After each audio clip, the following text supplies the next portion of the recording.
নমস্কার, আপনাদের সবাইকে স্বাগত জানিয়ে আমরা শুরু করছি আমাদের আজকের এখনকার অনুষ্ঠান অবশ্যই এডুকেশন অনলাইন। বিগত একটি বছর পার করে দিয়েছি আমরা এই টেলিভিশনের পর্দায় অনলাইনের মাধ্যমে তোমাদেরকে, যারা ছাত্রছাত্রী রয়েছে তাদেরকে খানিকটা পড়াশোনার মধ্যে সংযুক্ত রাখা। একটা সময় ওই যে বলেছিলাম যে মোবাইল নিয়ে স্কুলে যাওয়াটা অপরাধের ছিল, এখন স্কুলটাই চলে এসছে মোবাইলে। সুতরাং এখন আমরা আজকে এরকমই বিষয় নিয়ে এগোবো এবং তোমরা যারা ক্লাস 10-এর ছাত্রছাত্রী রয়েছে তোমাদের লাইফ সায়েন্স নিয়ে আজকে আমাদের পড়াশুনো। সঙ্গে রয়েছেন হৃদীন্দ্রনাথ হাওলাদার, অনেক অনেক স্বাগত। নমস্কার। শুরু করি আজকের বিষয়। নিশ্চয়ই।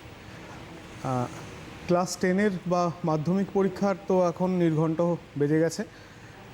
অলরেডি মাননীয় মুখ্যমন্ত্রী আমাদের জানিয়েছেন যে তোমাদের সময় হাফ হয়ে যাচ্ছে, তেমন মার্কসও হাফ হয়ে যাবে। মানে এবার তোমরা 90 মার্কসের যে পরীক্ষাটা 3 ঘন্টা 15 মিনিটে দিতে, সেটা 1.5 ঘন্টার পরীক্ষা হয়ে যাচ্ছে এবং সেটা 45 মার্কসের পরীক্ষা হচ্ছে। এবার মাধ্যমিকের আমি যদি জীবন বিজ্ঞানের প্রশ্নপত্রে আসি, তাহলে বিভাগ ক, খ, গ, ঘ 4টে বিভাগের শর্ট কোশ্চেন এমসিকিউ থেকে শুরু করে 2 মার্কসের ভ্যালুয়েশনের প্রশ্ন বা বড় প্রশ্ন, ছবি আঁকার প্রশ্ন, এই যাবতীয় জিনিসগুলো আমরা দেখে থাকি যে আমাদের প্রশ্নপত্রে এসে থাকে।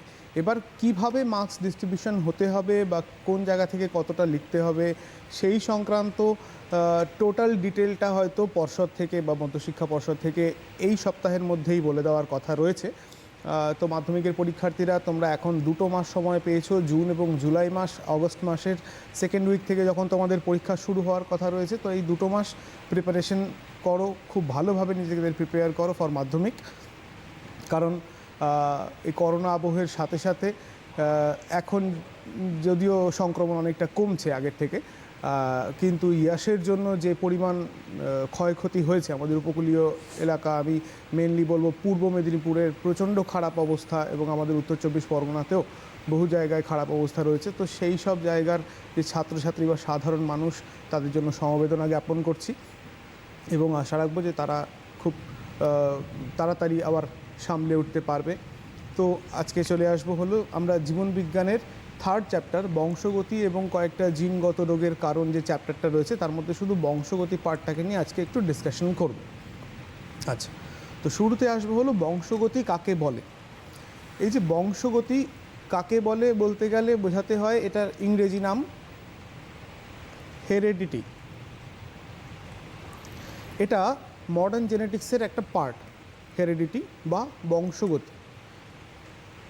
বংশগতির বলতে বলবো যে যেমন মানুষ থেকে মানুষ, বায়োজেনেসিস যে পার্টটা আমরা পড়ে থাকি, যে আমরা জানি যে জীবনের সৃষ্টি কেমোজেনির মাধ্যমে বা সমুদ্রের জলে জীবনের উৎপত্তি থেকে, যেমন আমরা কেমোজেনি থিওরিটা জানি, সেমভাবে যখন বায়োজেনির একটা থিওরি প্রকাশিত হলো যে কুকুর বিড়ালের বাচ্চা কাচ্চা কুকুর বিড়ালই হবে, আবার যে কোনো একটা উদ্ভিদের থেকে উৎপন্ন অপত্য জীবগুলো উদ্ভিদই হবে, আর মানুষের থেকে মানুষের মতন প্রাণী তৈরি হবে।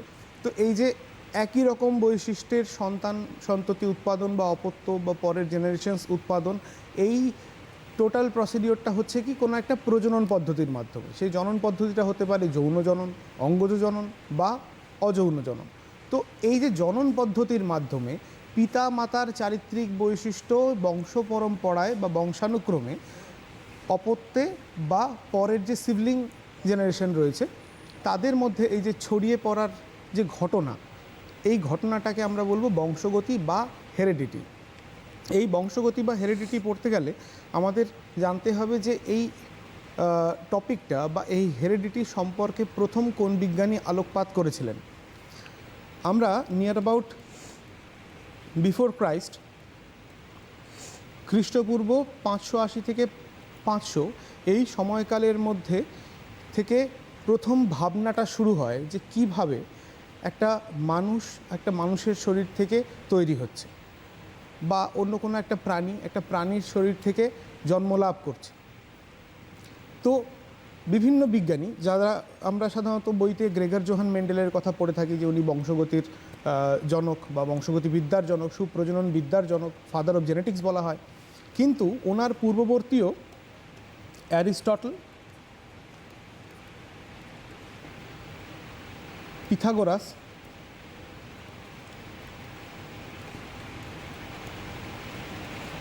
মপার্টিয়াস আর ম্যালপিজি কয়েকজন দার্শনিক এবং বিজ্ঞান চর্চার সাথে জড়িত বৈজ্ঞানিকদেরও কিন্তু আমরা দেখব যে এই বংশগতি সম্পর্কে তারা আলোকপাত করেছিলেন। কিন্তু আমরা যে নামটা খুব বেশিভাবে আমাদের পাঠ্য সিলেবাসে পাই তার নাম হলেন, ওনার নাম হলো গ্রেগর জোহান মেন্ডেল। বিজ্ঞানী গ্রেগর জোহান মেন্ডেল আমরা বইতে যে তথ্যগুলো পাই সেগুলো হলো উনি একজন অস্ট্রিয়াবাসী ধর্মযাজক ছিলেন। এই অস্ট্রিয়াবাসী ধর্মযাজক, অস্ট্রিয়াটা এখন চেক রিপাবলিক যে দেশটা রয়েছে সেই দেশের মধ্যে চলে যায় এবং শহরটার নাম আমি লিখব BRNO, ব্রোনো বলে একটা সিটি। এটা এখন চেক রিপাবলিকের মধ্যে পড়ে। এই ব্রুনো সিটির সেন্ট থমাস অ্যাবে বলে একটা গির্জা, সেখানে উনি অ্যাবট বা ফাদারের দায়িত্ব পান। সেখানে ওই গির্জা সংলগ্ন যে বাগান বা গির্জার অন্তর্গত যে ভূমি, সেখানে তিনি মটর গাছের ওপরে বিভিন্ন ধরনের পরীক্ষা নিরীক্ষা চালিয়েছিলেন। উনি ম্যাথমেটিশিয়ান ছিলেন, মেটেরিওলজিস্ট ছিলেন, একই সাথে সাথে বোটানিস্ট ছিলেন। তো সেই জন্য এই মটর গাছের মধ্যে বা কোনো একটা জীবের মধ্যে যে বংশানুক্রমে বা বংশ পরম্পরায় বৈশিষ্ট্যের সঞ্চারণ, সেগুলো ওনাকে ভাবিত করেছিল। তো মটর গাছ নিয়ে উনি যখন কালচার করলেন, যে পরীক্ষা নিরীক্ষাগুলো আমরা এখন বইতে পাই, এক সংকর জনন, দ্বিসংকর জনন, পিসাম স্যাটিফাম বা মটর গাছের ওপরে উনি যে কাজগুলো করেছিলেন 1857 সাল, ভেবে দেখো এই সময় আমাদের দেশে চলছে সিপাহী বিদ্রোহ। সেই সময় উনি এই ব্রুনো শহরে গ্রেগর জোহান মেন্ডেল আমাদের যে এক সংকর জনন, দ্বিসংকর জনন, সেই পরীক্ষাগুলো তখন তিনি করছেন এবং 8 বছর ধরে উনি এই পরীক্ষা নিরীক্ষা চালালেন। 1865 সালে উনি প্রথম নিজের মেন্ডেল যে তত্ত্ব বা মেন্ডেলিজম আমরা যেটা বুঝি, সেই মেন্ডেলিজম উনি নিজের মতো একটা মেন্ডেলিজম প্রকাশ করলেন। ওখানের একটা history and cultural society of bran, সেইখানে উনি প্রথম নিজের মেন্ডেলিজমটাকে বা তত্ত্বটা উপস্থাপন করলেন একটা জার্নাল প্রকাশের মাধ্যমে বা একটা সংকলন প্রকাশের মাধ্যমে। কিন্তু সাধারণত যেটা হয় যে সেই সময়কার বিজ্ঞ কিছু মানুষ ওনার এই টোটাল ব্যাপারটাকে রিজেক্ট করে দেন বা মানতে চান না। তো ভগ্ন হৃদয়ে উনি ফেরত চলে যান এবং বাকি জীবনটা ওই ধর্ম সাধনা বা ওই গির্জার কাজ ওগুলো নিয়েই উনি কাজকর্ম করেন এবং 1884 সালে তিনি মারা যান। বয়স হয়ে গিয়ে তিনি মারা যান। এই যে মেন্ডেলিজম বা মেন্ডেলবাদ, বংশগতি বা জেনেটিক্স, এই যে এখন মডার্ন সায়েন্সের একটা পার্ট, যেটা দিয়ে এখন ডিএনএ ফিঙ্গারপ্রিন্টিং বা কোনো একটা ভ্যাকসিন ক্রিয়েট করা, হ্যাঁ, বা ভেক্টর পদ্ধতিতে একটা রোগ সারানোর যে পদ্ধতি, নানা ধরনের জেনেটিক্স এখন সব থেকে হায়ার বায়োলজিক্যাল সায়েন্সের মধ্যে পড়ে। তো সেই মেন্ডেলের প্রবর্তিত মেন্ডেলিজম যখন ওনারা খারিজ করে দিলেন 1865-তে, তারপরে কি করে ঘুরে এলো, সেই ঘুরে আসার কাহিনীটা হলো 34 বছর পর, মেন্ডেলের মারা যাওয়ার 34 বছর, মানে পোস্থুমাসলি ওনাকে বেসিক্যালি এই অ্যাফিলিয়েশনটা পাওয়া যায় মেন্ডেলিজমের। তো 34 বছর পরে হল্যান্ড থেকে দি ভ্রিস, মানে যাকে আমরা হুগো দা ভ্রিস নামে চিনি, জার্মানির কোরেন্স, বিজ্ঞানী কোরেন্স, এবং আমাদের অস্ট্রিয়া বা ওই ব্রান শহরেরই নাম হলো সেরম্যাক, এই 3 বিজ্ঞানী আলাদা আলাদাভাবেই মটর গাছের মেন্ডেল যা যা করেছিলেন সেই জিনিসগুলোকে পুনরায় নিজেরা উপস্থাপন করার চেষ্টা করলেন। এবং মেন্ডেলিজম যে অবভিয়াসলি ঘটে বা হচ্ছে বা মানুষের মধ্যে বা কোনো একটা প্রাণীর মধ্যে বা জীবের মধ্যে মেন্ডেলের তত্ত্বগুলোকে যে ব্যবহার করা যায় বা এটা একটা সত্য, সেইটাকে উপস্থাপন করলেন এবং ওনারা যে জার্নালটা প্রকাশ করলেন সেটার নাম হলো রিডিসকভারি অফ মেন্ডেল।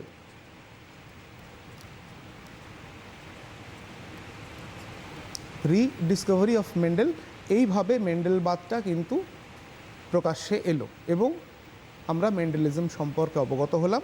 তারপরে ধীরে ধীরে এগুলোকে পাঠ্য সিলেবাসে ইনক্লুড করা হলো। আচ্ছা, তো 1884 সালে উনি মারা গেলেন। 1888-তে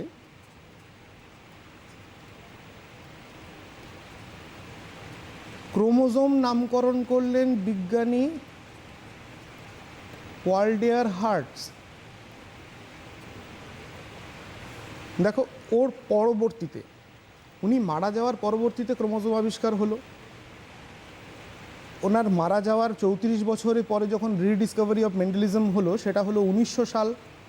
1900 সালে হলো রিডিসকভারি অফ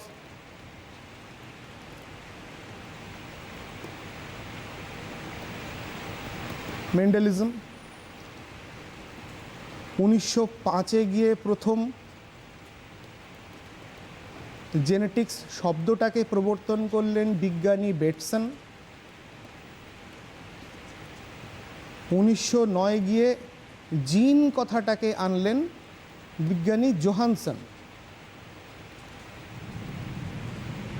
তো উনি মারা যাওয়ার পরবর্তীতে এই ঘটনাগুলো হলো, যেখানে কিনা ক্রোমোজোম, জেনেটিক্স, জিন এই কনসেপ্টগুলো এলো। তাহলে উনি জিন, জেনেটিক্স বা ক্রোমোজোম সম্পর্কে আইডিয়াগুলো ওনার সময় ছিল না। উনি যেটা ভাবতেন যে কিছু মৌলিক উপাদান, সেই মৌলিক উপাদান দ্বারা আমাদের যাবতীয় চরিত্র বা ক্যারেক্টারগুলো নিয়ন্ত্রিত হয়, বৈশিষ্ট্যগুলো নিয়ন্ত্রিত হয়, এবং এটাই কোনো না কোনোভাবে এক জেনারেশন থেকে আরেক জেনারেশনে যায়। এবার এক্ষেত্রে আমরা ভাইসম্যানের যে জার্মপ্লাজম তত্ত্ব, সেটা থেকে আমরা বুঝি যে না, জনন কোষের মাধ্যমে এই ধরনের বৈশিষ্ট্যগুলো এক জেনারেশন থেকে অপর জেনারেশনে বা এক জনু থেকে অপর জনুতে সঞ্চারিত হয়। ঠিক আছে, তো এই হলো ফাদার অফ জেনেটিক্সের ইতিহাস। মেন্ডেলিজম বর্তানোর বা মেন্ডেলিজমকে সমর্থনের জায়গায় আনা বা মেন্ডেলিজমকে প্রচারে আনার এই হলো ইতিহাস। এবার আমরা বইয়ের সিলেবাস অনুযায়ী যদি দেখি, তাহলে আমরা আসবো হলো হেরিডিটির সংজ্ঞায়। পরীক্ষায় এটা প্রশ্ন আসে যে বংশগতি কাকে বলে, বইতে তোমরা পাবে। এর সাথে সাথেই আসবে দুটো কথা, এক হলো ভ্যারিয়েশন বা প্রকরণ, আর আসবে হলো মিউটেশন।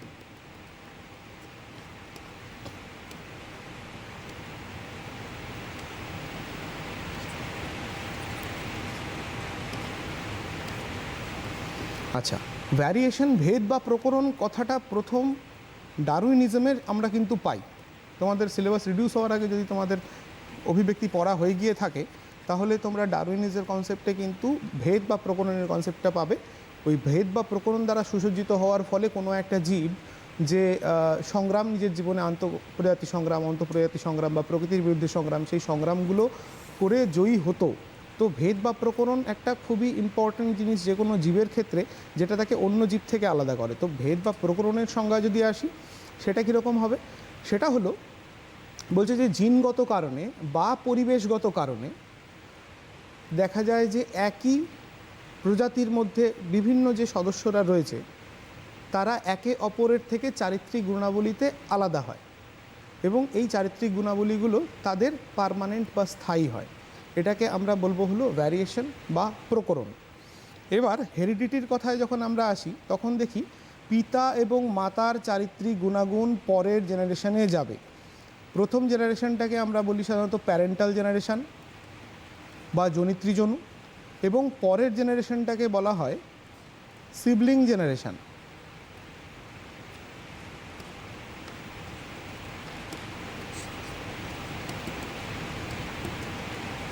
বা অপত্যজনু। এটাকে আমরা ফিলিয়াল 1, ফিলিয়াল 2 এরকম করেও ইয়েতে দেখি। যখন আমরা সংকরণের পরীক্ষাগুলো করি, তখন first filial generation, second filial generation, মানে প্রথম অপত্যজনু, দ্বিতীয় অপত্যজনু করে বলি, কিন্তু এটা প্যারেন্ট থেকে সিবলিং জেনারেশনটা হয়। এবার ভ্যারিয়েশন সাধারণত যৌন জননের থ্রুতে হয়, কারণ যৌন জনন হতে গেলে গ্যামেট উৎপাদন দরকার, গ্যামেট উৎপাদন হতে গেলে মিওসিস দরকার। জনন মাতৃকোষে মিওসিস হবে, তবে গ্যামেটস তৈরি হবে। এবার যখনই মিওসিস হবে, তখনই মিওসিস 1-এর যে প্রথম প্রোফেজ, তার মধ্যে আমরা 5টা ছোট ছোট উপবিভাগ দেখব। যার মধ্যে আমরা প্যাকাইটিন উপদশায় হতে দেখব ক্রসিং ওভারের ফলে হয় জেনেটিক রিকম্বিনেশন, এবং জেনেটিক রিকম্বিনেশন থেকে আসে নতুন নতুন কম্বিনেশন অফ জিন, তার ফলে বৈশিষ্ট্যের মধ্যে বেশ কিছু ফেরবদল লক্ষ্য করা যায়। তাহলে আমরা যৌন জননের ক্ষেত্রে কিন্তু ভ্যারিয়েশনকে প্রবলভাবে উঠে আসতে দেখব। কিন্তু যদি অযৌন জনন হয়, লাইক আ ফাদার, লাইক কোনো একটা সিঙ্গেল ইন্ডিভিজুয়াল, কোনো একক জীব থেকে, ধরো আম গাছের ডাল কেটে এনে আমি একটা ছোট আম গাছ বানালাম, সে কলমের চারা আস্তে আস্তে বড় হয়ে একটা বড় আম গাছ তৈরি করলো। এক্ষেত্রে আমরা জেনেটিক্যাল ভ্যারিয়েশন দেখতে পাবো না, জিনগতভাবে এই ছোট ছোট অপত্যগুলো ওই পিতৃ শরীরের সমান। এই একক ইন্ডিভিজুয়াল থেকে অযৌন জননের থ্রুতে বা অ্যাসেক্সুয়াল রিপ্রোডাকশনের থ্রুতে, একটু মুছে নিই,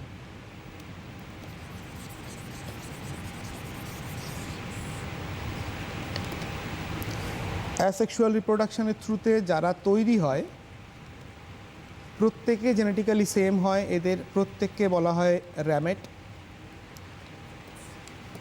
এবং অ্যাজ এ হোল এরা প্রত্যেকে হয় ক্লোন।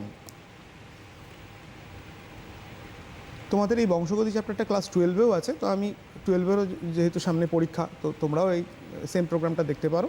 মোরালেস আমি সব জায়গায় টাচ করে যাওয়ার চেষ্টা করব। তো এই জিনিসটা আসলে হলো ভ্যারিয়েশনের ক্ষেত্রে আমরা কাদের ক্ষেত্রে ভ্যারিয়েশন দেখব, বা কোন জনন প্রক্রিয়ায় ভ্যারিয়েশন আসতে পারে, কোন জনন প্রক্রিয়ায় ভ্যারিয়েশন আসতে পারে না, বা জিনগত ভ্যারিয়েশনে প্রবলেম হয়, সেই জায়গাটা পেলাম। তাহলে স্যার এই যে অ্যাসেক্সুয়াল রিপ্রোডাকশনের মাধ্যমে যারা তৈরি হলো ক্লোনগুলো, এদের মধ্যে কখনো ভ্যারিয়েশন আসতে পারে না? হ্যাঁ, আসতে পারে। এদের মধ্যে জিনগত ভ্যারিয়েশন আসবে না, কিন্তু এদের ওপরে যদি এনভায়রনমেন্টাল ইম্প্যাক্ট থাকে, মানে কোনো পরিবেশগত প্রভাব থাকে, তাহলে কিন্তু এদের মধ্যে ভ্যারিয়েশন আসবে। ঠিক আছে? এবার পরিবেশগতভাবে কি, ধরো কোনো একটা গাছ, সে যদি মাটি থেকে প্রপারলি নিউট্রিয়েন্ট না পায়, প্রপার এলিমেন্টগুলো না পায়, তাহলে পরে ওর মধ্যে ভ্যারিয়েশন আসবে। ওটা সাইজে ছোট হতে পারে, হ্যাঁ, নিউট্রিশনাল ভ্যালু যেহেতু কম, তো বাড়তে পারলো না অতটা বেশি। পাতা স্ট্রাকচার বা গাছ ঝাঁকড়া হলো, একটা গাছ আরেকটা গাছের থেকে বড় হলে পরে দেখতে আলাদা হতেই পারে, ডালপালার অ্যারেঞ্জমেন্ট বা স্ট্রাকচার আলাদা হয়। ঠিক আছে? কিন্তু ক্লোন বলছি আমরা এখানে, জেনেটিকভাবে এদের মধ্যে সিমিলারিটি থাকছে, দ্যাটস ওয়াই এটা ক্লোন। আচ্ছা, দেন আসবো হলো একটা খুব ছোট্ট করে তোমাদের বইতে দেওয়া আছে, সেটার নাম হলো মিউটেশন।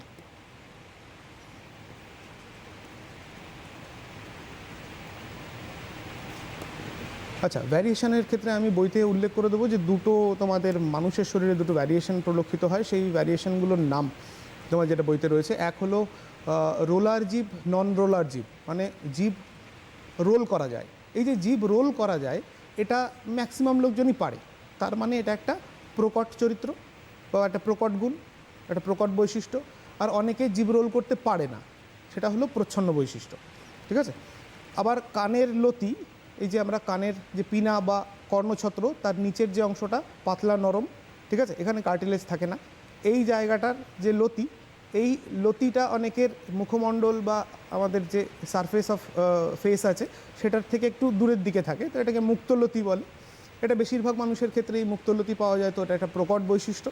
এবং অনেকের এই লতিটা জোড়া থাকে, এখানে সাথে লাগানো থাকে, এটাকে আমরা বলবো একটা প্রচ্ছন্ন বৈশিষ্ট্য, যেহেতু খুব কম মানুষের মধ্যে দেখতে পাওয়া যায়। তো দুটো প্রকরণগত বৈশিষ্ট্য তোমাদের এখানে পাওয়া যাবে। এবার আইডেন্টিক্যাল টুইন্স তোমরা বইতেও ছবি দেখে থাকবে, যদি হ্যারি পটার দেখে থাকো, সেখানে যারা রনের যে কাজিন ব্রাদার্স আছে, উইজলি ব্রাদার্স, সেখানে দুজন সিনেমায় অংশগ্রহণ করেন। একজনের নাম হলো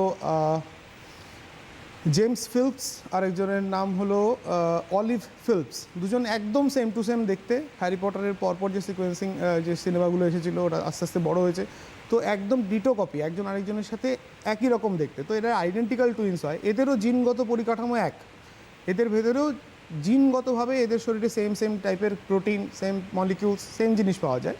কিন্তু চারিত্রিকগতভাবে বা পছন্দের দিক থেকে এরা যখন বেড়ে উঠছে, নিজেদের জীবন দর্শন, ভাবনা চিন্তা আলাদা আলাদা হতেই পারে। তো কখনো পৃথিবীতে দুটো জীবের মধ্যে সব কিছু সেম, একদম জেরক্স কপি, এই রকম জিনিস হয় না। ঠিক আছে? এটা পসিবল নয়।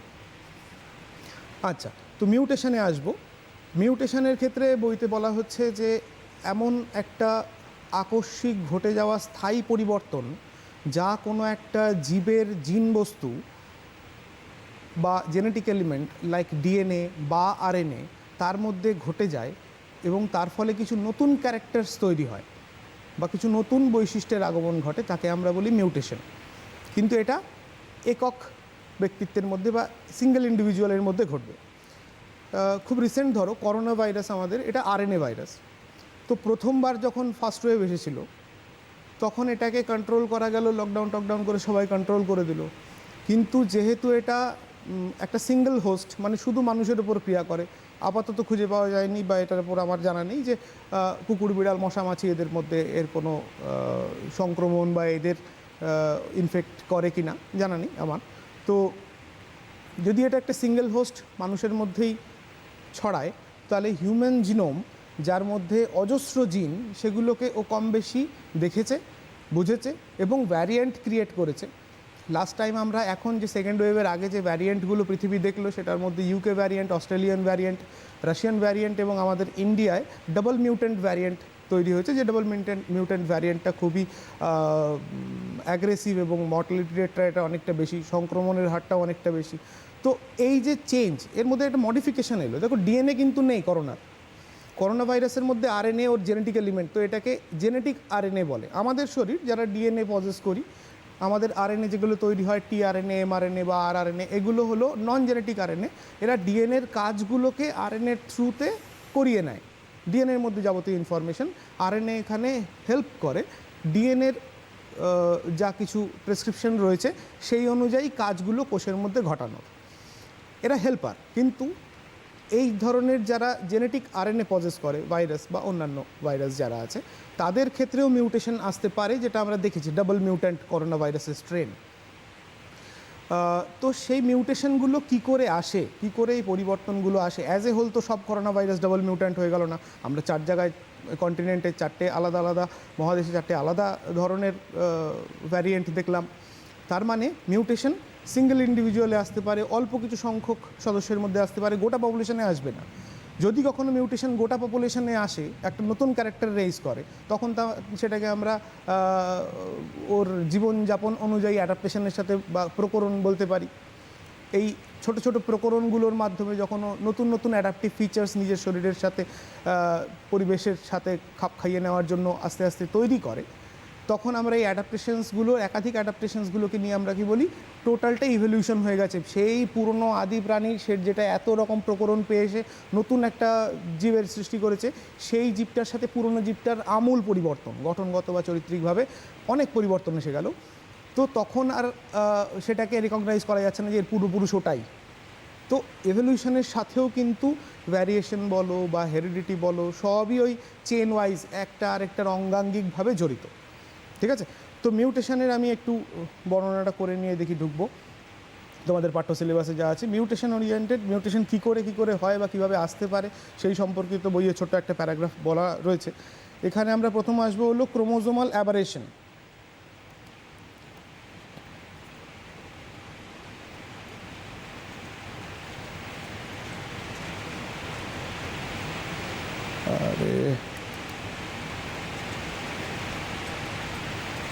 ক্রোমোজোমাল অ্যাবারেশন সাধারণত দু রকমের হয়। এটা ক্রোমোজোমের অ্যাবনর্মালিটিসের জন্য হতে পারে। এক হলো চেঞ্জ ইন নাম্বার, ক্রোমোজোমারের নাম্বারের চেঞ্জ থাকতে পারে। আর একটা হলো change in structure.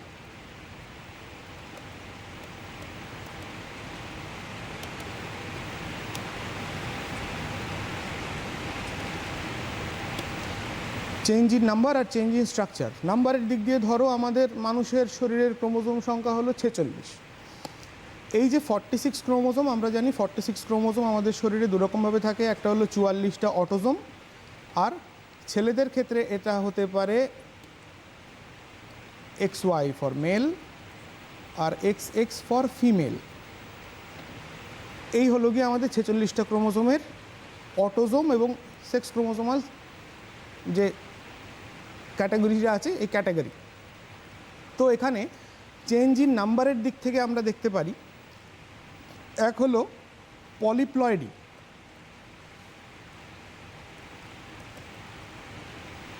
Sir polyploidy জিনিসটা কি?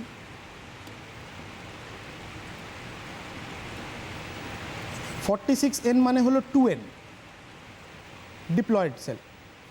এখান থেকে যে গ্যামেট তৈরি হয় সেই গ্যামেটটা হয় 23টা ক্রোমোজোমের, সেটা শুক্রাণু হতে পারে, ডিম্বাণু হতে পারে। তার মধ্যে কি থাকে? 22টা autosome, either X or Y, ঠিক আছে? তো এইটা হলো গিয়ে হ্যাপ্লয়েড। পলিপ্লয়েডই হলো এমন টাইপের একটা আকস্মিক পরিবর্তন, যে ক্ষেত্রে এই 2Nটা বা N যে হ্যাপ্লয়েড কাউন্টিংটা আছে, এই হ্যাপ্লয়েড কাউন্টিংটা গাণিতিক হারে বেড়ে যায়, লাইক 3N, 4N, 5N, এরকম করে বেড়ে যায়। এটাকে পলিপ্লয়েডই বলে। আচ্ছা, আরেকটা হলো অ্যানিউপ্লয়েডি। এই অ্যানিউপ্লয়েডির ক্ষেত্রে আমরা পাবো প্রথমত মোনোজোমি। যদি 46 থেকে একটা ক্রোমোজোম বাদ যায়, ধরো 45টা ক্রোমোজোম, তাহলে কোনো একটা পেয়ারিং থেকে, মানে 23টা পেয়ারের কোনো একটা পেয়ার থেকে একটা ক্রোমোজোম বাদ গেছে, তাহলে এটাকে বলবো মোনোজোমি। এটা ডাবল মোনোজোমি হতে পারে, ধরো 7 নাম্বার পেয়ার থেকে একটা বাদ গেছে বা 8 নাম্বার পেয়ার থেকে একটা বাদ গেছে, তাহলে দুটো আলাদা আলাদা পেয়ারের থেকে বাদ গেছে বলে আমি ডাবল মোনোজোমি করলাম। এটা হতে পারে একটা নালিজোমি, এটাকে নালিজোমি বলে। এক্ষেত্রে কি হয়? গোটা একটা পেয়ার গায়েব হয়ে যায়। লাইক আমাদের 23টা পেয়ার থাকে, 1-এর পেয়ার, 2-এর পেয়ার, 3-এর পেয়ার, জোড়ায় জোড়ায়। এর মধ্যে দেখবো আমরা যে কোনো একটা পেয়ারই গায়েব, ধরো 1 নম্বর পেয়ারটা নেই, তো ওর 44টা ক্রোমোজোম হয়ে রয়েছে ডিপ্লয়েড স্ট্রাকচার, এটা বলবো নালিজোমি। সেমভাবে যেমন আমরা মাইনাস দিয়ে লেখাতে পারলাম, তেমন আমরা প্লাস দিয়ে করতে পারি। 2N+1, এটা হলো ট্রাইজোমি।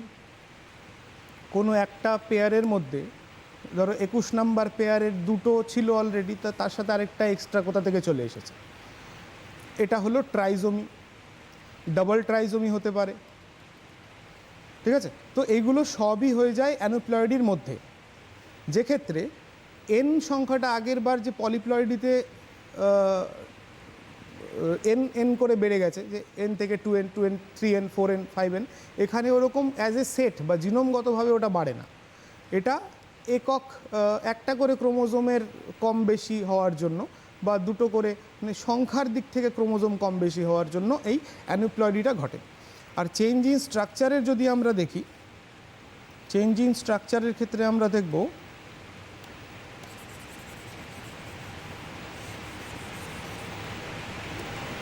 ক্রোমোজোমের ডিলিশন হয়। এই ডিলিশন মাঝখান থেকে হতে পারে, ক্রোমোজোমের টেলোমেরিক অঞ্চল থেকে হতে পারে। ডুপ্লিকেশন হয়, ক্রোমোজোমের মধ্যে কোনো একটা পার্ট সেটা হঠাৎ করে ডাবল হয়ে গেল এবং পাশাপাশি বসে গেল, এটা টার্মিনাল ডুপ্লিকেশন হতে পারে। ভেতরে ট্যান্ডেম ডুপ্লিকেশন হতে পারে, রিভার্স ট্যান্ডেম ডুপ্লিকেশন হতে পারে, বা ক্রোমোজোমের দুটো বাহুর কোনো একটা জায়গায় ডুপ্লিকেট হয়ে গিয়ে আরেকটা বাহুতে বসে গেল, তো ডিসপ্লেসড ডুপ্লিকেশন হতে পারে। এগুলো ক্লাস 12-এর যারা ছাত্রছাত্রীরা আছে তারা তো কম বেশি বইতে পড়েছো। ডুপ্লিকেশনের পরবর্তীতে আসবো ইনভার্সন। এক্ষেত্রে কোনো একটা ক্রোমোজোমের প্যারাসেন্ট্রিক এবং পেরিসেন্ট্রিক দু ধরনের ইনভার্সন হয়। এক ক্ষেত্রে দেখব সেন্ট্রোমিয়ার অঞ্চলের পুরো অংশটা হঠাৎ করে রিভার্স হয়ে গেল, বা ইনভার্সন মানে ইনভার্টেড বোঝায়, মানে উল্টানো। যে সিকোয়েন্সে ছিল, ধরো এখানে 1, 2, 3, 4 লিখলাম, এটা উল্টে গিয়ে 4, 3, 2, 1 এই সেকশানে খুলে আবার বসে গেল, মানে মাঝখান থেকে উঠে গিয়ে ঘুরে বসে গেল। সেমভাবে কোনো একটা বাহুর ওপরেও এই সেম সিকোয়েন্স, ধরো এখানে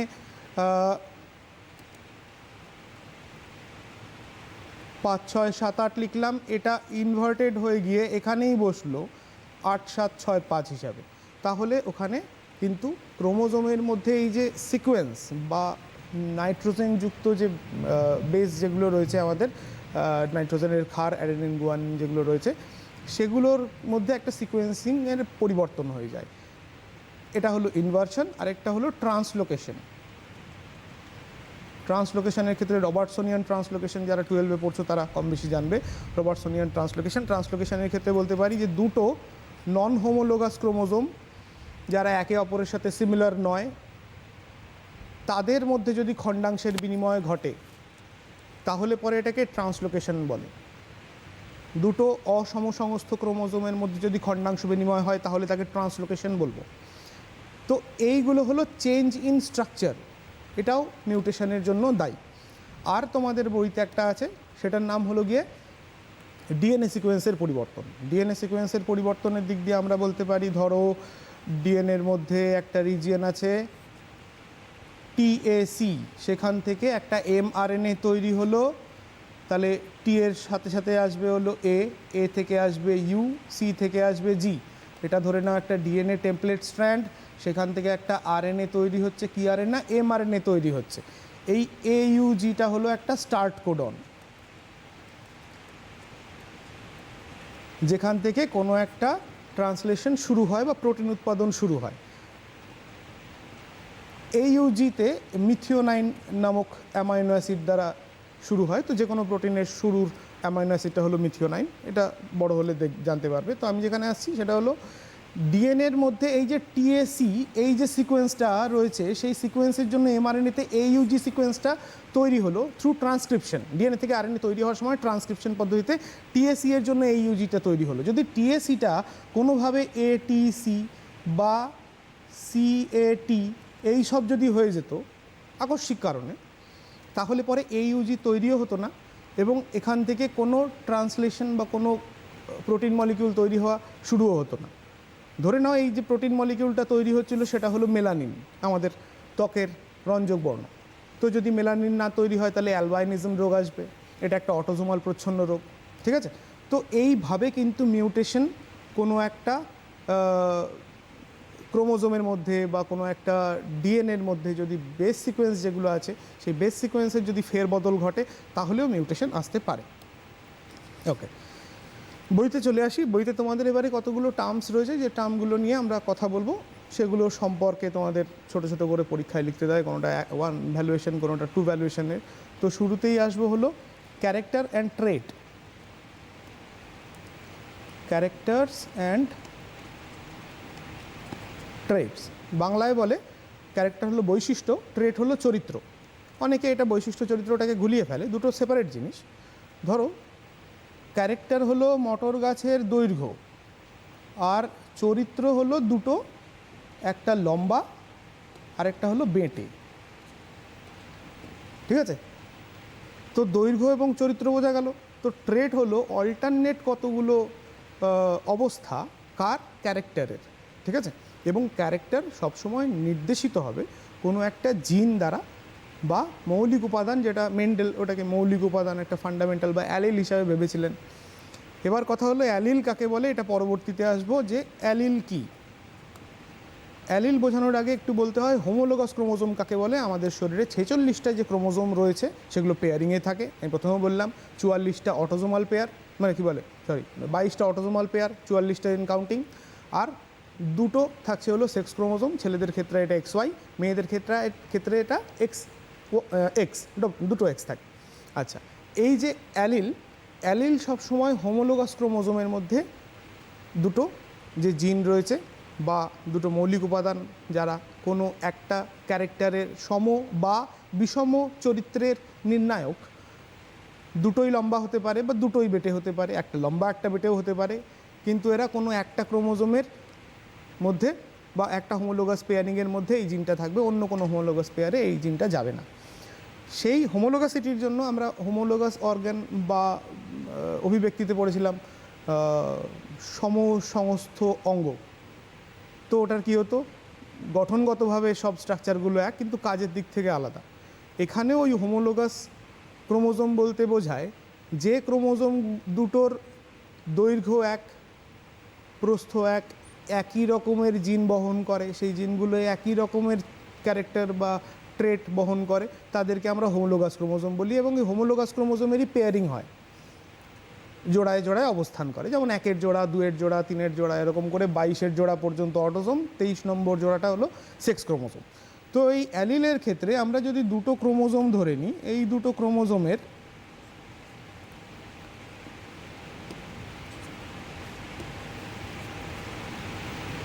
সেন্ট্রোমিয়ার ড্র করে নিলাম, এটা মেটাসেন্ট্রিক টাইপের ধরলাম আর কি। তো এখানে একটা রয়েছে জিন, এখানে একটা জিন রয়েছে, বা মৌলিক উপাদান যারা কোনো না কোনো একটা ক্যারেক্টারকে নির্দেশ করে। এবার এই মৌলিক উপাদানটা হতে পারে দুটোই লম্বা বৈশিষ্ট্যের জন্য দায়ী, সমান হতে পারে, বা দুটোই বেটে বৈশিষ্ট্যের জন্য দায়ী, সম উপাদান,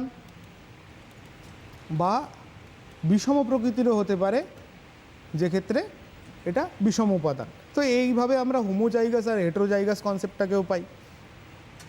এই একে অপরের অ্যালিল হিসাবে বা অ্যালিলোমর্ফ হিসাবে এটাকে বলা হয়। কিন্তু এখনকার দিনে আমরা জানি যে যেটাকে অ্যালিল বলি সেটা বেসিক্যালি জিন, বংশগতির ধারক এবং বাহক জিন, যা কিনা ডিএনএর কোনো একটা ফাংশনাল এরিয়া, কোনো একটা নির্দিষ্ট কার্যকরী জায়গা, যেটা কোনো একটা পলিপেপটাইড গঠন বা একটা প্রোটিন গঠনের সংকেত বহন করে, সেটা হলো জিন।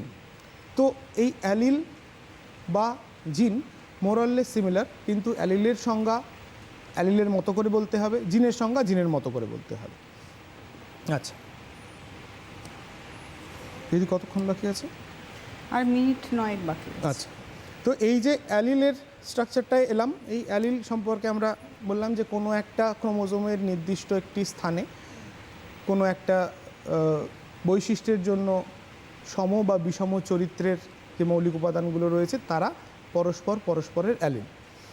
এই অ্যালিল থেকেই আসবো হলো আমরা ওই নির্দিষ্ট অবস্থান ক্রোমোজোমের যে জায়গাটাকে আমরা বলি লোকাস। কোনো একটা জিন কোনো একটা পার্টিকুলার ক্রোমোজোমের যে অবস্থানে থাকে তাকে আমরা বলি হলো লোকাস, সেটা ওই জিনের লোকেশন হিসাবেও বলতে পার। ধরে নাও এখানে একটা উদাহরণ দিলাম, SRY জিন, যেটা আমাদের sex determination region of Y chromosome, যার জন্য আমরা ছেলের মানুষের মধ্যে এই ছেলে প্রজাতিটা রয়েছে, সেই SRY জিনটা ওয়াই ক্রোমোজোমের পেটিট বা ছোট বাহুর 11.2 রিজিয়নে এক্সিস্ট করে। এটা হলো SRY জিনের ওয়াই ক্রোমোজোমের উপরে লোকেশন বা লোকাস। ঠিক আছে, তাহলে একটা নির্দিষ্ট জিন কোনো একটা ক্রোমোজোমের যে নির্দিষ্ট বিন্দুতে অবস্থান করে। এবার আমরা জিন সম্পর্কে যখন পড়েছি বা জেনেটিক ম্যাপ তৈরি করা বা ক্রোমোজোম ম্যাপিং যে জিনিসগুলো রয়েছে বা পরবর্তীতে তোমরা হায়ার স্টাডিজে জানবে বা 12-এর বইয়ের মধ্যেও কিছু কিছু জায়গায় আছে, সেক্ষেত্রে আমরা দেখব যে ক্রোমোজোমের সাধারণত জিনগুলো সরল রেখায় অবস্থান করে, কেউ একটার উপর একটা ওভারল্যাপ করে না। মেন্ডেলও কিন্তু প্রথম মেন্ডেলিজমে এটা খুঁজে বার করেছিলেন, যখন ল অফ ইন্ডিপেন্ডেন্ট অ্যাসর্টমেন্ট করেন উনি তখন বুঝতে পেরেছিলেন যে লিঙ্ক অবস্থায় জিন নেই, সেই জন্য ইন্ডিপেন্ডেন্ট অ্যাসর্টমেন্ট হচ্ছে বা স্বাধীন বন্টন ঘটছে। যদিও আমরা পরবর্তীতে লিঙ্কেজ পাই, মর্গ্যান যেটা আবিষ্কার করলেন, সেই লিঙ্কেজ থিওরি অনুযায়ী কিন্তু এটা একটা নন মেন্ডেলিয়ান ট্রেট, মেন্ডেলের সাথে যায় না। কিছু কিছু জিন থাকে খুব কাছাকাছি যারা সাধারণত ক্রসিং ওভারে পার্টিসিপেট করে না, তো একই সাথে বা আমার শরীর থেকে ছেলে মেয়ের শরীরে চলে যায়। ঠিক আছে, তো এখানে ওই স্বাধীন বন্টন বা স্বাধীন বিন্যাসটা কিন্তু হয়ে ওঠে না। তো যাই হোক, তো এই যে ক্রোমোজোম ম্যাপিং অনুযায়ী আমরা জানি যে ক্রোমোজোমের দৈর্ঘ্য বরাবর সরল রেখায় জিন থাকে, তাহলে কোনো একটা জিন একটা নির্দিষ্ট বিন্দুতে অবস্থান করলে সেটাকে আমরা বলবো সেই জিনের লোকাস। একই সাথে আমরা আসবো মনোহাইব্রিড এবং ডাইহাইব্রিড ক্রস, একসংকর জনন এবং দ্বিসংকর জনন। সেক্ষেত্রে দেখব যদি একটা ক্যারেক্টার নিয়ে, যে ক্যারেক্টারের দুটো আলাদা ট্রেট, অপোজিট ট্রেট লাইক লম্বা বেটে মটর গাছের ক্ষেত্রে যেটা মেন্ডেল করলেন, সেই ধরনের একটা ক্যারেক্টারের উপরে যদি পরীক্ষা নিরীক্ষা করা হয় জেনেটিক্সের, তাহলে এটাকে বলবো আমরা একসংকর জনন। যদি দুটো বৈশিষ্ট্য নিয়ে করা হয় তাহলে বলা হয় দ্বিসংকর জনন বা ডাইহাইব্রিড ক্রস। সেমভাবে ট্রাইহাইব্রিড, টেট্রাহাইব্রিড, ঠিক আছে, এই ধরনের ক্রসগুলোও রয়েছে। এবার এই ক্রসগুলোর ক্ষেত্রে তোমাদের একটা খুব সহজ প্রশ্ন আসে, যেমন ধরো YYRR, এখান থেকে কটা গ্যামেট তৈরি হতে পারে? YY থেকে আমরা কী কী গ্যামেট পেয়েছিলাম? দুটো। এখান থেকে দেখেছি 4টে গ্যামেট হতে। তাহলে এখানে একটা সহজ নিয়ম আছে, 2n। এটা যতগুলোই দিক না কেন,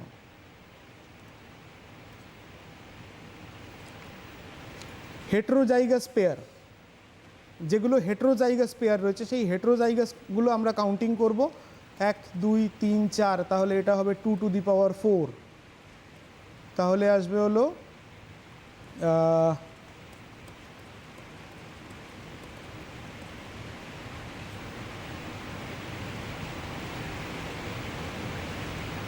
টু 4, 2 4, 4 8, 8 16 না,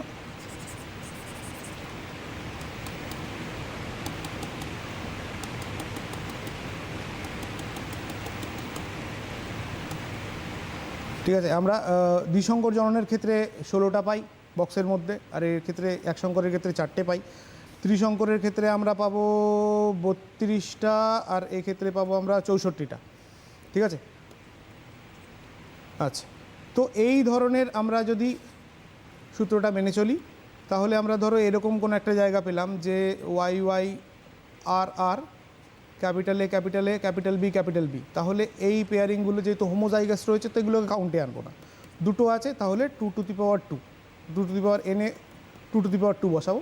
সেই অনুযায়ী আমরা 16টা যেমন ডাইহাইব্রিড ক্রস পাই, ডাইহাইব্রিড ক্রসের জন্য গ্যামেটস পেয়ে যাবো 4টে। তো এটা মনোহাইব্রিড ডাইহাইব্রিডের ক্ষেত্রে তোমাদের একটা সহজ প্রশ্ন আসে, সেই সহজ প্রশ্নটা কীভাবে করতে হয় বলে দিলাম। সেই সাথে সাথে আমরা আসবো একটু পিওর এবং হাইব্রিড। পিওর এবং হাইব্রিড বলতে বিশুদ্ধ জীব এবং সংকর জীব কোনো একটা নির্দিষ্ট বৈশিষ্ট্যের ওপরে বেস করে বা কোনো একটা নির্দিষ্ট বৈশিষ্ট্যের সাপেক্ষে যদি সেটা হোমোজাইগোসিটিতে বিলং করে, মানে একই টাইপের ট্রেড বহন করে, তাহলে সেটাকে আমরা ওই বৈশিষ্ট্যের জন্য বিশুদ্ধ জীব বলবো। আবার যদি তার মধ্যে বিষম ক্যারেক্টার বা বিষম ট্রেড থাকে, তাহলে আমরা কিন্তু সেটাকে আমরা সেই বৈশিষ্ট্যের সাপেক্ষে একটা সংকর জীব বলবো। ঠিক আছে, তাহলে পিওর অ্যান্ড হাইব্রিড কনসেপ্টটা বোঝা গেল। হাইব্রিড থেকেই কথাটা আসে হাইব্রিডাইজেশন বা সংকরায়ন। সংকরায়নের ক্ষেত্রে ভিন্ন লিঙ্গের একই প্রজাতির মধ্যে বা একই গণের মধ্যে দুটো জীবের যদি আমরা যৌন জনন ঘটাই, তাহলে যে নতুন অপত্য তৈরি হয় এই পদ্ধতিকে বলবো আমরা হাইব্রিডাইজেশন বা সংকরায়ন। ঠিক আছে, একইভাবে আমরা ডমিনেন্ট এবং রেসিসিভের ক্ষেত্রেও বলতে পারি যে যেহেতু একই ক্যারেক্টারের মধ্যে আমরা দুটো ট্রেড পেয়েছিলাম এবং ট্রেডগুলো যেমন লম্বা বেটে, সাদা কালো, ধূসর বা সাদা, এই ধরনের যে ট্রেডসগুলো হয়, এই ট্রেডগুলো কিন্তু কোনো একটা ডমিনেন্ট হয়, কোনো একটা রেসিসিভ হয়, মানে একটা প্রকট একটা প্রচ্ছন্ন। এবং প্রকট বৈশিষ্ট্য এবং প্রচ্ছন্ন বৈশিষ্ট্য যখন হেটেরোজাইগাস কন্ডিশনে থাকে, মানে সংকর অবস্থায় থাকে, তখন একটা চরিত্র আরেকটা চরিত্রকে সাপ্রেস করে।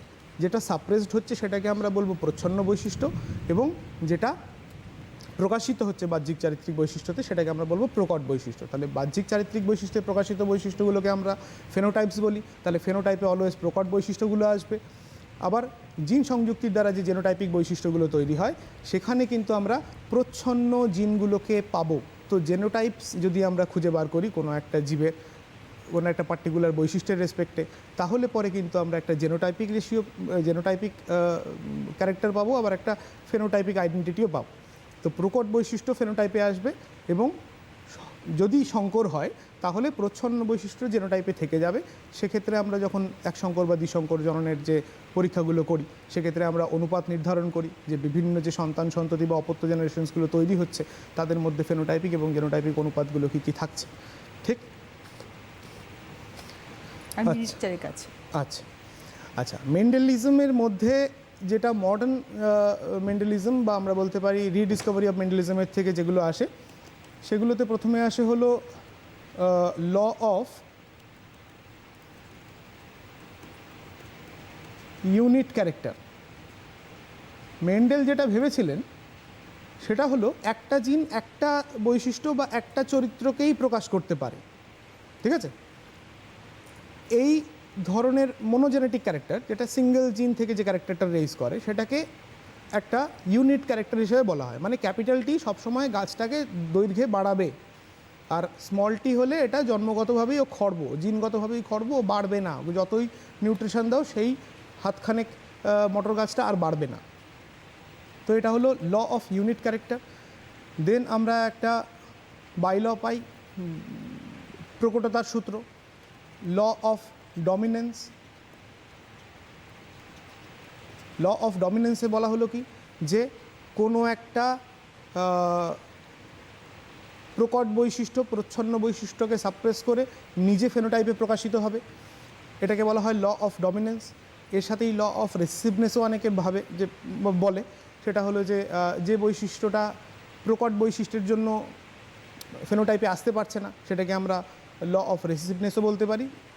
আর 3 নম্বরে আসবো হলো আমাদের মেন্ডেল, বিজ্ঞানী মেন্ডেল যে দুটো মানে তত্ত্ব উদ্ভাবন করেছিলেন, এক হলো ল অফ সেগ্রিগেশন, পৃথকীকরণের সূত্র বা পৃথকীভবনের সূত্র, এবং 4 নম্বর হলো ল অফ ইন্ডিপেন্ডেন্ট অ্যাসর্টমেন্ট বা স্বাধীন বন্টনের সূত্র বা স্বাধীন বিন্যাসের সূত্র। আমাদের হাতের সময়টা একদমই শেষ হয়ে গিয়েছে এখন। ছোট্ট করে আপনি কনক্লুশন করে দিতে পারেন। আচ্ছা, কনক্লুশনের দিক থেকে বলবো, ল অফ সেগ্রিগেশনের যদি আমরা নন মেন্ডেলিয়ান ট্রেড ধরি, তাহলে বই অনুযায়ী এটা আছে ইনকমপ্লিট ডমিনেন্স, যেটা আমরা ইয়ের ক্ষেত্রে পাই সন্ধ্যামালতী গাছের ক্ষেত্রে। আর ইন্ডিপেন্ডেন্ট অ্যাসর্টমেন্টের বিরোধী চরিত্র হলো লিঙ্কেজ থিওরি, যেটা ইন্ডিপেন্ডেন্ট অ্যাসর্টমেন্টের বিরোধী চরিত্র। বাদবাকি তোমরা নিজেদের মতো করে পড়ো, সামনের আবারও তো মাধ্যমিকের জন্য অনুষ্ঠান অনেক অনেক থাকবেই। নিশ্চয়ই। আমাদের সঙ্গে আজকে ছিলেন শিক্ষক হৃদীন্দ্রনাথ হাওলাদার। আজকে জীববিজ্ঞান অর্থাৎ লাইফ সায়েন্স নিয়ে ক্লাস 10-এর ক্লাস চললো। আগামীকালও থাকছে এডুকেশন অনলাইন, থাকছেন শিক্ষক, থাকছেন বিষয়, সঙ্গে থাকছো তোমরা। নমস্কার।